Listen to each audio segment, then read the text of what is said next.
spot in that top 8. They have to win an in, which is not that easy to do, but these players are ready for it, and they are getting ready to start the action. Really excited to see what's going to unfold. And round 13 is looks like we are actually starting with another one, with Maximilian playing Azorius Omniscience. And I mean, this deck also can be considered one of the breakout decks of the tournament. At least we had a couple doing pretty well. And Simon, I mean, is comboing the way to win in Standard? It definitely can be. This is another direction to go to attack this format, relying on the temporary lockdowns to deal with these aggro decks, such a well-positioned card. And as all other opponents are trying to tune their decks to beat these red aggro decks of Mono Red and Izzet, and even the Jeskai Oculus deck, they're not as prepared to deal with Abuela's Awakening, trying to reanimate that Omniscience. That's the game plan for this deck. You find that Omniscience, you get it into the graveyard, Abuela's Awakening puts it onto the battlefield as a 1/1 spirit, and now Omniscience says all your cards cost 0 mana, essentially. So you can just keep chaining these card draw effects, you don't have to pay for them at all, finishing the game with a Founding the Third Path that can mill your opponent for 4, and then Marang River Regent, bouncing it back to hand. So 2 regions will be a loop where the dragons keep bouncing each other and the Founding. That's how this deck aims to end the game. Maximilian, part of the Gothenburg testing group here, small group put together at the Mindstage store in Gothenburg, and got together and figured out how to attack this metagame, and decided on this this version of Azorius Omniscience, running 3 copies of Spell Pierce in the main deck, which is not something you usually see of this deck, as well as completely cutting the more expensive counter spells and the invasion of Arcavius that we previously saw as a win condition. Love to see it. Now Maximilian is going to face the meta, that's for sure, because the opponent Adrian is playing the most played deck of the weekend. Can we take a look here? Playing Izzet Prowess with the 2 Drag Archer's version here, and Corey Steel Cutter. That's card. Yeah, Adrian from Poland, teaming up with people like Przemysław Olszewicz that we have seen before, do quite well in these RCs. This seems to be a group of Polish players who are quite on top of different metagames, always finding the tech. In this case, it is running the Drake Hatchers as a sort of mirror breaker. This card I expect to be extremely poor for this matchup, as its value is in generating board state over time with these drakes, whereas in this matchup against Azorius Omniscience, what you really want is pressure to try and kill them before they find their combo, because in the main deck there are actually no ways to interact with the combo, except for like these 2 ways of bouncing the Omniscience or killing it with Burst Lightning, and of course the Omniscience deck having a ton of ways to protect themselves from that. So in game 1 here, Adrian is going to try and be as fast as he can and try to win the game before Maximilian has time to set up his combo. And you know what, Simon? This town ain't big enough for 2 winners, so they are going to face off and see who takes the crown of this round, of course, and gets an interview with Maria, which is the best prize of them all. That is exactly what these players are playing for. It is an interview with Maria. Can you believe it? Maria Tagisari, ready in our comfy chairs to greet the winner of this match. And both these players, they must be so excited for that opportunity. That's why they're here, super locked in, hyper-focused on this opportunity. Of course, Adrian, as we see here, dealing out his hand, was one of the 8-0 players yesterday. Ooh, also had a bit of a rocky start to this day. I don't think any of the undefeated players from yesterday, any of the 8-0 players from yesterday, had a clean break throughout the day today. As we see also Tobia picking up a 2nd loss today. So, as well as Adriano, of course. So all of these players picked up a couple losses in the first 4 rounds of today, but that's okay when you start 8-0. You can pick up a couple losses and still be in it. So these players are looking to see who can get there in the last stretch of this finish line here. And looks like starting here with Sleight of Hand on Adrian's side. Maximilian did surveil there with the land, but we don't see a card on the graveyard, so decided to keep on top. Looks like Moment of Truth. Let's do that again. Omniscience graveyard. I love when this happens. Your natural surveil. So exciting. Ooh, So, is this the natural Tronov standard? Kind of, yes. So Swiss Spear, sleight of hand here, getting that prowess. Let's look at the top two cards. One of them goes into hand, the other one goes to the bottom of the library. Let's see what Adrian picks here. We cannot see it, but one card goes to the bottom. And look at those two beautiful sleight of hands in the graveyard already. Yeah, definitely nice looking portal sleight of hands. Beautiful, beautiful. So drawing here now.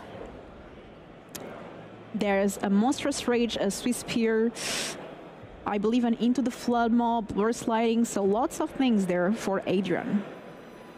Yeah, and actually it has to rely on this Drake Hatcher to enable the pressure here. It's obviously not ideal, but it is still a creature with prowess. So ideally Maximilian can try to deal lethal damage next turn, or ideally Adrian can try and deal lethal damage next turn, as Maximilian is already ready to Abuelo's Awakening on this Omniscience, but I don't think has found the Abuelos quite yet. Maybe he has.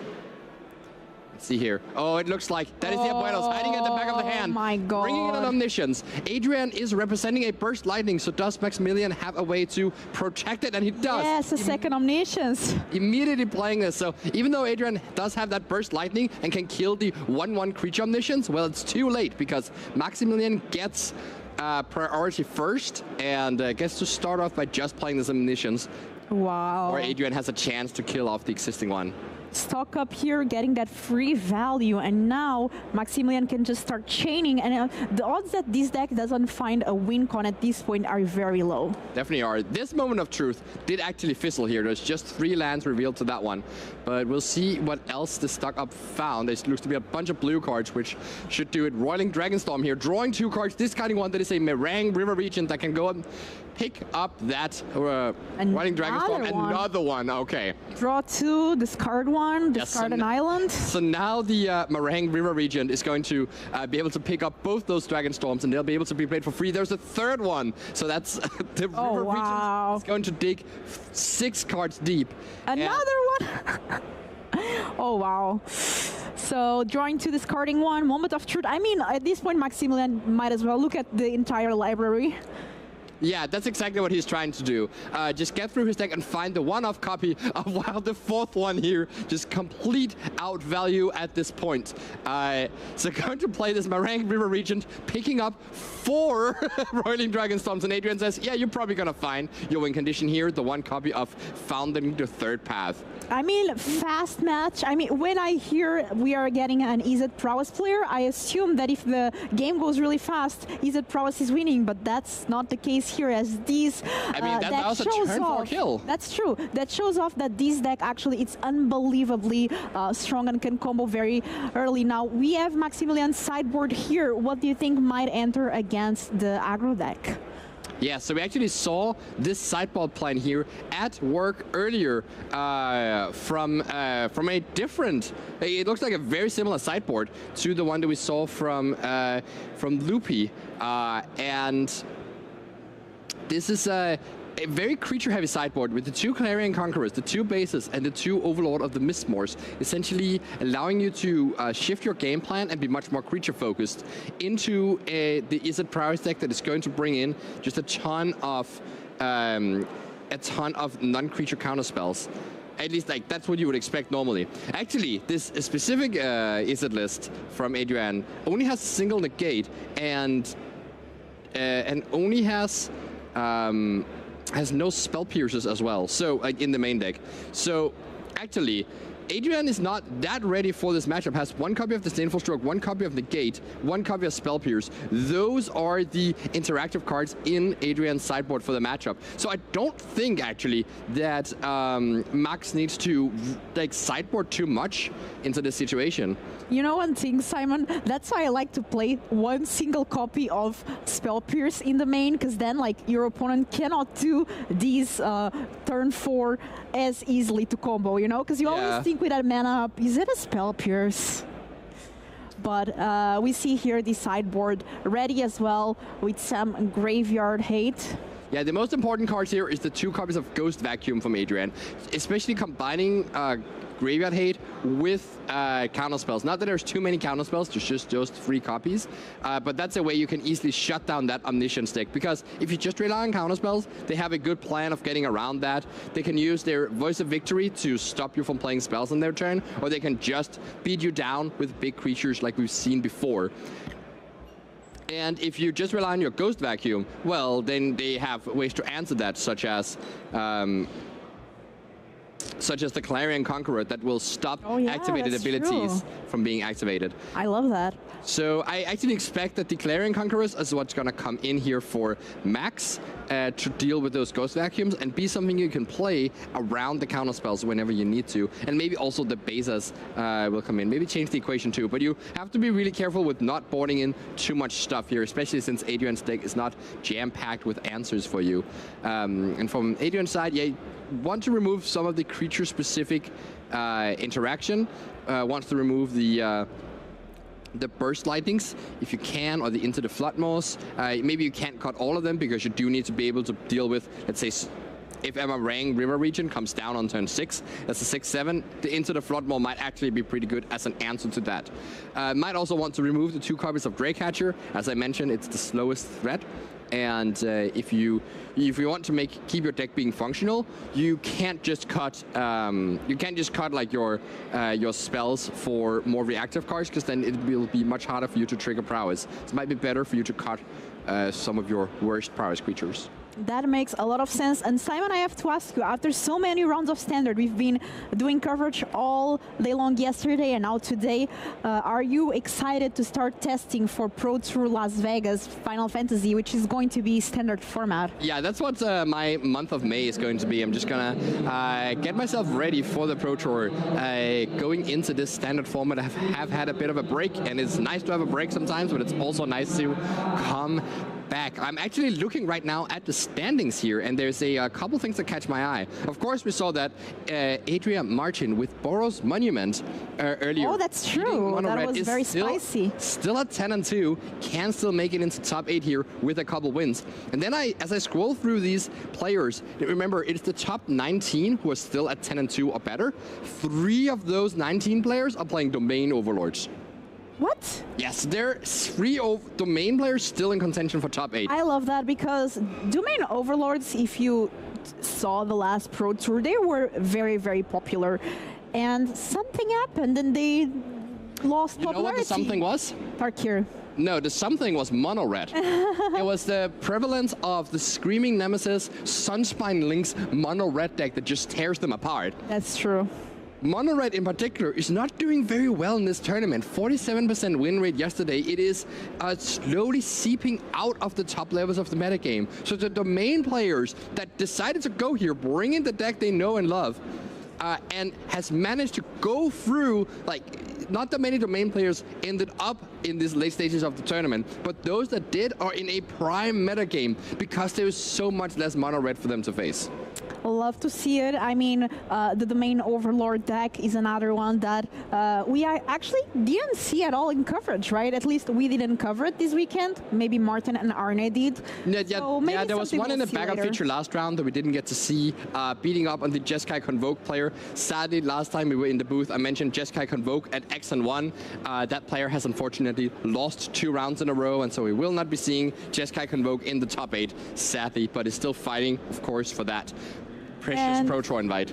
That's true. Can we get a shout out though for our team that is working so hard, like everyone working on the production, because it's because of them that the stream looks this good. They are working so hard in making sure that you have all the graphics, we show as many games as possible. The downtime has been really low, which is really nice, Simon. Even for us commentating, we go straight to action. It's always ready for us, makes our job also very easy. So shout out to everyone at the production doing an amazing long work this weekend, and players getting ready for this game too after what it was. I feel like game 1 was faster than now we are waiting for the game 2 to start. I mean, that's, you know, the time is like going faster when you're having fun. That's It's true. more fun to watch players play Magic than it is to watch them sideboard.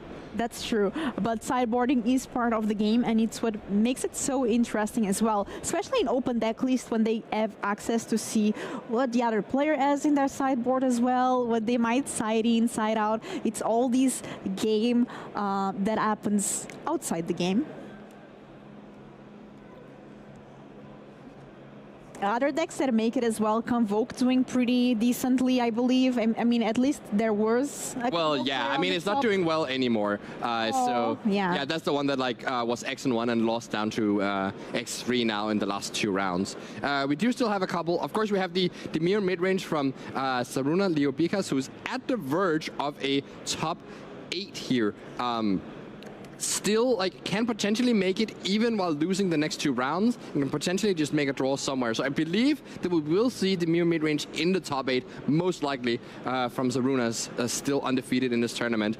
Playing on table 1 right now against Jelko Bodevis on Izzet Prowess at 11-1. Those are the only 2 players at 11-1 or better. So it seems like these 2 players can just have a draw and might just both be guaranteed to make it into top 8, and it seems like the next round the top 2 tables will also be able to draw. So I think these are the 2 people who are most likely going to be in top 8. We'll see how that exactly plays out here, but there's a ton of other people vying for that position, looking to hopefully some of these top place players are looking to win their round and hope that they're paired up into one of these 1 or 2 seed players who are just looking for shaking another hand and just getting a draw once again. And among that list of players is Guglielmo Lupi, the inventor of the Omniscience deck, is in that position, sitting in 4th place right now, looking to win and potentially draw next round. The same thing with Adriano Moscato, also looking to win and draw next round. Tobia Daniele Nappi, the control master, also in that position. And of course, Adrian Perdian sitting a little bit behind those on the tiebreaker race, but could potentially be securing a top 8 if he manages to win this round. But he needs to win the next 2 games, and then he needs to hope and pray that he can draw next round. Otherwise, he will need to win the next round.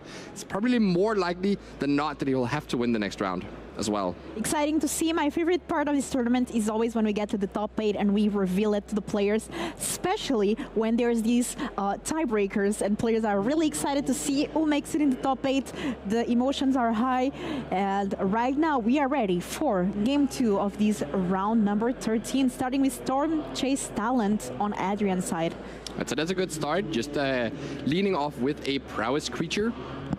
Getting the pressure rolling early. Last game was not a turn 1 Swiss Spear, and definitely hurt him. But Adrian here, Molly getting down to 5, trying to make this work. But here's a Disdainful Stroke, which is a huge pickup if you can make it work. The question is, are you playing out this Slick Shot, or are you just plotting it? It's not that much of a reason to plot it in this matchup on this specific turn.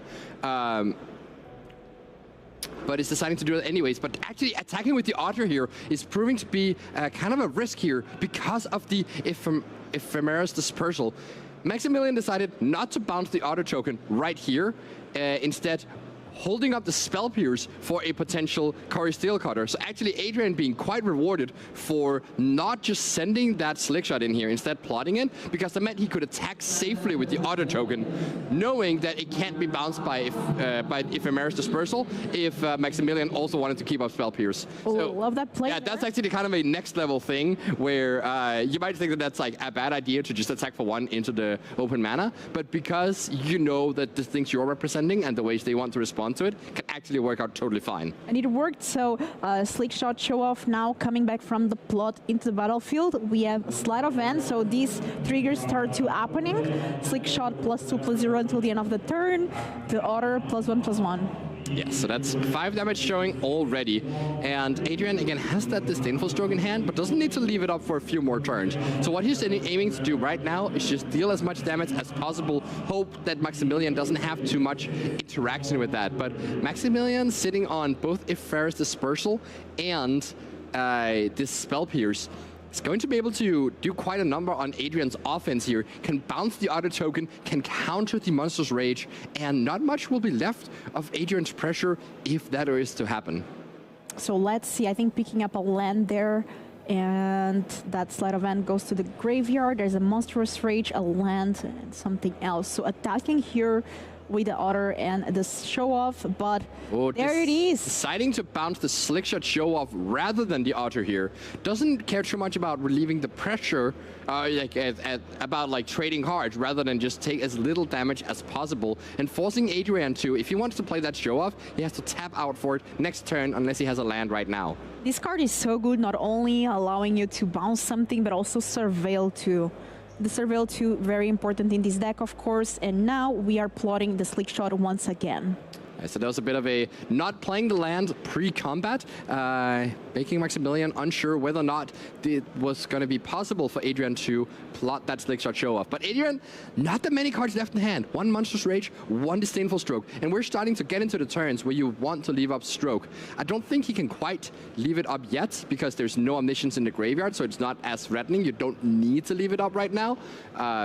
Though I guess you might as well be forced to, because you only have the ability to spend 1 mana on this turn, regardless, as the Slickshot Show Off is going to be free to play, as it was plotted last turn.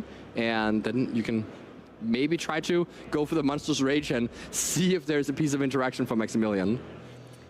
A land was the draw there for Adrian.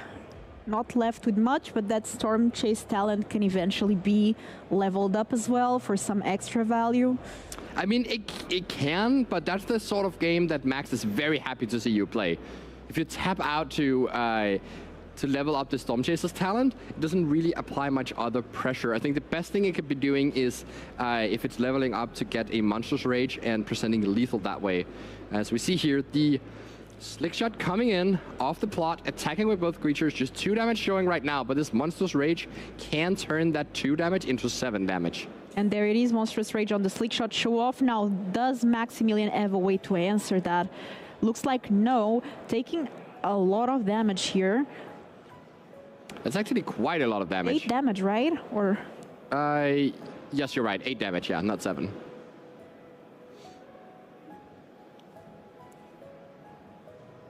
And so putting Max down to 9 life here with 3 damage showing. So any spell that Adrian draws will be 6 damage. If he can draw 2 spells, that'll be lethal. But this temporary lockdown does not get hit by the Disdainful Stroke. Wow. It completely clears off the board from Adrian.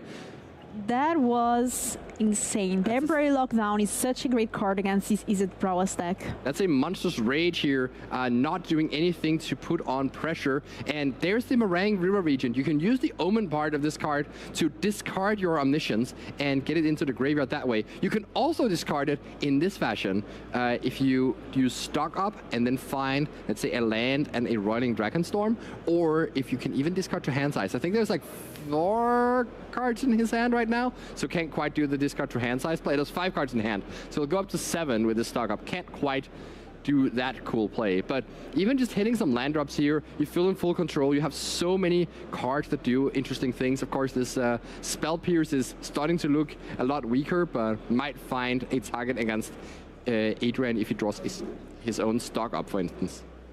Let's see.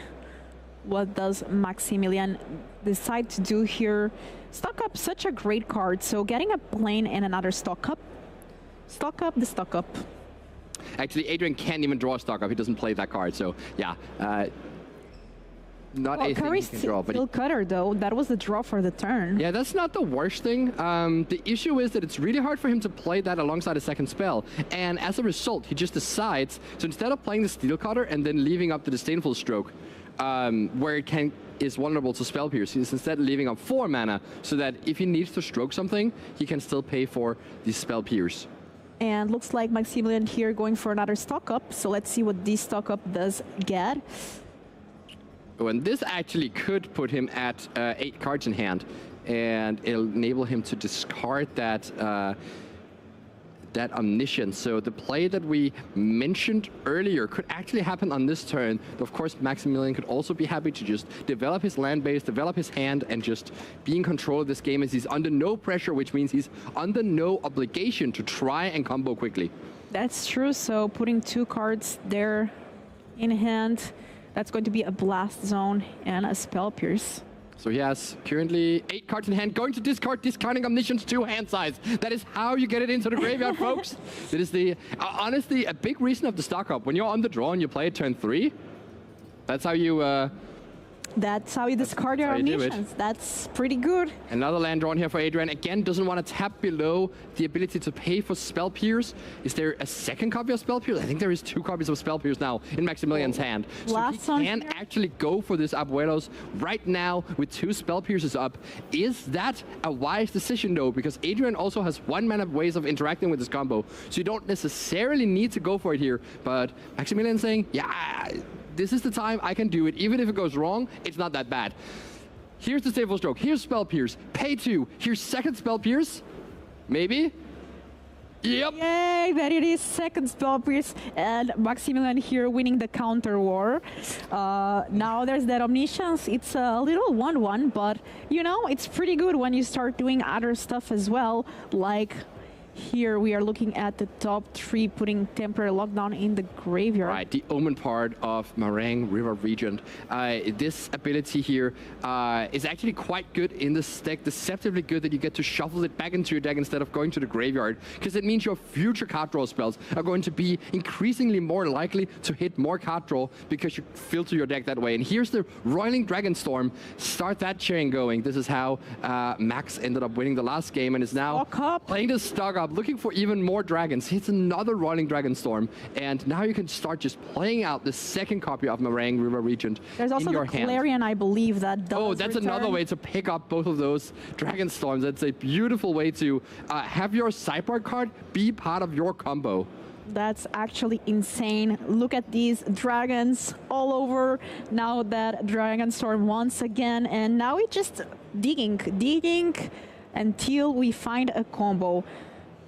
Maximilian Höglen putting himself in this position where he can have a win in next round for the top 8. Adrian was 8-0 yesterday, but a brutal day today. It's leaving him after this mulligan to 5 at X3 and without any hopes for the top 8. Might still be able to take a draw next round and get into the Pro Tour. We do believe that a lot of people at 10 wins are going to be qualified for the Pro Tour if they are at 10, 3-1. So might have had this, you know, the goal for the tournament already happening, but here we see Maximilian clinching that win, going to 11-2 and looking hot for that top 8 spot. Congratulations here to Maximilian on taking this game with Omniscience.